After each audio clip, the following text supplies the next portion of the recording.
Hello and welcome to classes of Preet. Today we are going to study biology, chapter 6, photosynthesis. So let's start. Photosynthesis in a way is the most significant life process.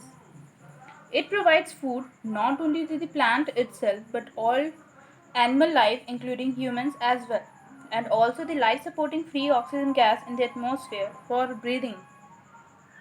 A whole series of experiments on photosynthesis are was performed. Plants are self-food producers. All living organisms need food. Animals obtain food from plant, but plant prepare it for themselves by the process of photosynthesis. So what is photosynthesis? It is the process by which living plant cells containing chlorophyll produce food substance for carbon dioxide and water by using light energy. Plants release oxygen as a byproduct during photosynthesis. Now, the importance of photosynthesis. So, the first importance is food for all. Photosynthesis is ultimately the source of energy and food for all living beings, directly for plants and indirectly for animals and humans who eat the plants or the plant eating animals. Now, second important is oxygen to breathe in. Photosynthesis is the only biological process which releases oxygen into the atmosphere. Oxygen supports all life on earth. No living being can remain alive without oxygen. Now, chlorophyll, which is the vital plant pigment. Chlorophyll is the green coloring matter found in plants. It is contained in microscopic cell organelles called chloroplast. As chlorophyll, chloro means green and phyll means leaf.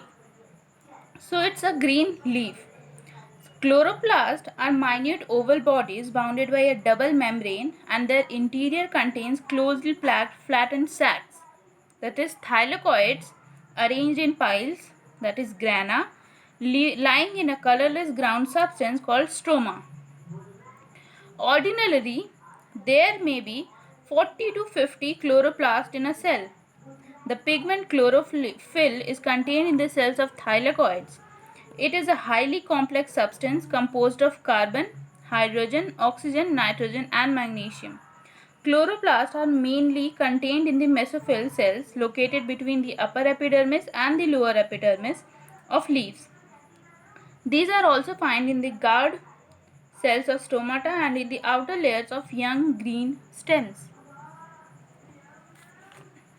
There may be more than 500,000 chloroplasts per square millimeter of leaf surface. Now you will be surprised to know that there are 9 types of chlorophyll. 2 out of this, chlorophyll A and chlorophyll B, are the best known and best abundant. Chlorophyll absorbs light at both ends of the visible spectrum, that is blue and red light, and reflect away the green light. That is why chlorophyll appears green. The absorbed blue and red lights are most effective for photosynthesis. Too much light destroys chlorophyll. Chlorophyll is highly sensitive to light, so too much light may destroy it. However, the formation of chlorophyll itself depends on the exposure of the plant to light. The grass growing in the shade under a stone turns yellowish due to the non-formation of new chlorophyll and due to the disintegration of the older one in the absence of light. See, this is the granum and this is fret. These are the thylakoids. This is chloroplast envelope. This is stroma, and this is the granum in vertical section. Now, regulation of stomatal opening for letting in carbon dioxide.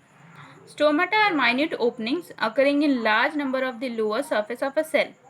The main function of the stomata is to let in CO2 from the atmosphere for photosynthesis. When stomata are not in use for photosynthesis, that is when it is dark, they tend to close their openings so that water loss is minimized from the leaves through transpiration.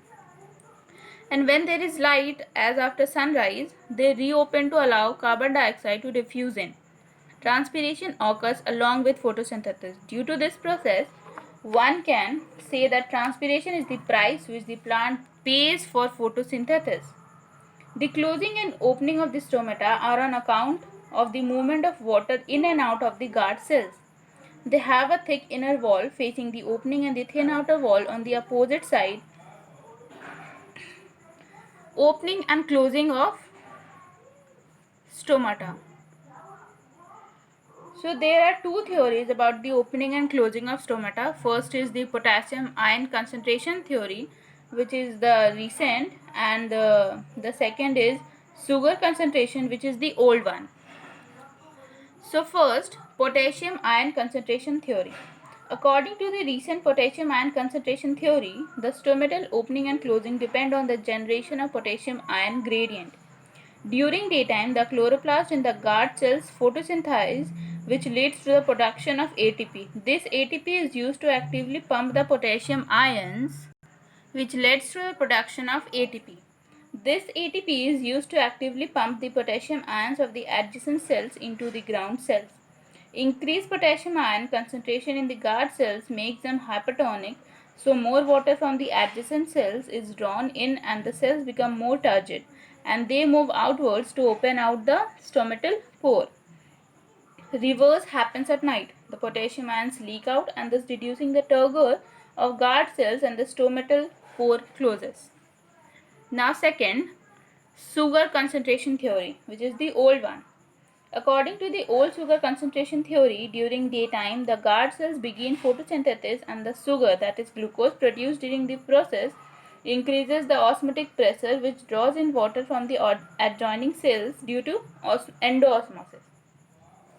Hence, the guard cells become turgid and bulge outwards due to their thin outer wall, thus widening the stomatal opening lying in between.